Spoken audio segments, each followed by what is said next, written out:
Yan ang ating pag-uusapan ngayon. Gusto mong malaman, maaari na lamang kung panoorin ang ating video hanggang sa ito ay matapos. And if you are not yet connected, please do me a favor. Please do subscribe and click our tiny notification bell so that you'll be updated every time we have a new upload videos. Disclaimer din po, ang video po natin ay para lamang po sa may bukas ang kaisipan at may malawak na pang-unawa. Kung wala po tayo nito, maaari na lamang pong mag-skip at mamili ng mga videos na nararapat para sa inyo.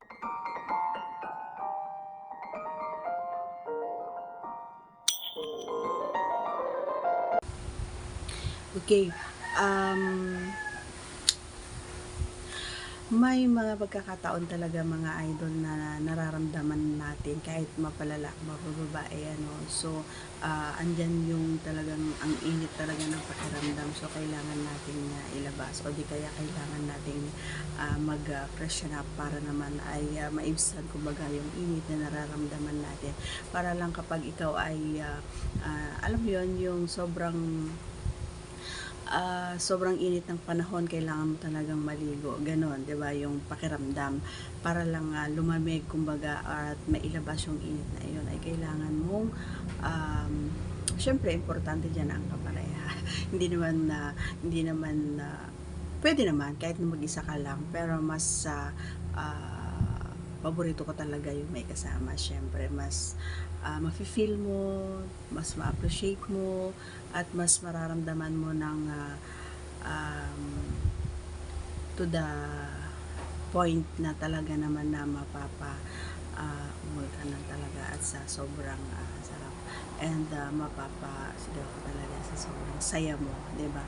Kasi nga kapag ikaw lang ay may possibility na hindi mo masyadong ma-appreciate, o mapapasaya mo yung sarili mo, pero hindi siya ganun katulad ng may kasama ka. At syempre lalong-lalo na kapag sumasabay din dun sa agos o doon sa init ng nararamdaman mo, ay pinagbibigyan din, bawat galaw at kilos mo ay sumasabay din siya. Alam mo yon, yung sinasayawan niya yung tango na sayaw mo, ganun. Kapag sinabi mong gawin mo ito, ay ginagawa niya. Ganito ang gawin mo, talaga naman sinusunod niya. Ito yung mga napakaganda or bisa kumbaga na talaga naman na nakakapagpalamig ng katawan kumbaga. And alam ko na hindi ka magsisi gawa nga ng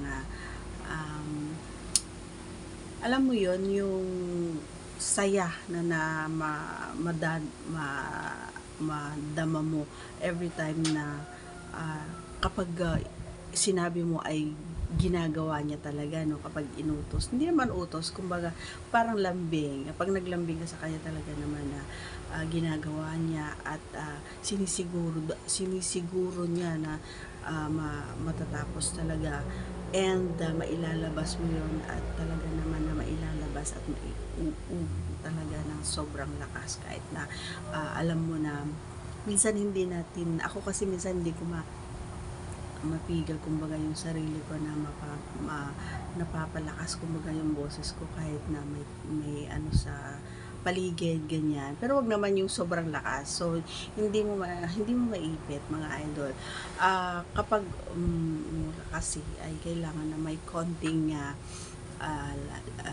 malamig na boses, kailangan hindi yung basta ka na lang sumisigaw. So ang pag-umaksa ay hindi pagsigaw, kumbaga doon mo rin ipinaparamdam sa kanya na magaling siya, na masaya ka dun sa ginagawa niya, and masarap yung ginagawa niya or yung ginagawa ninyo parehas, at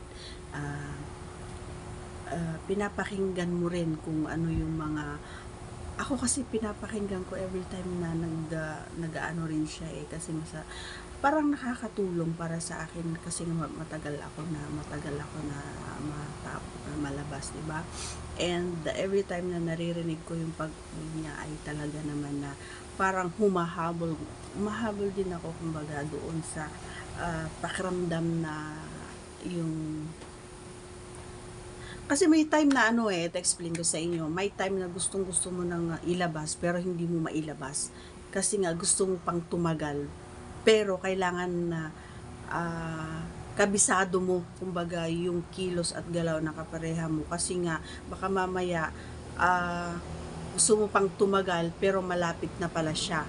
'Di ba? So yun yung mga reason kung bakit kailangan alam mo at kabisado mo rin yung galawan ng kapareha mo. Okay?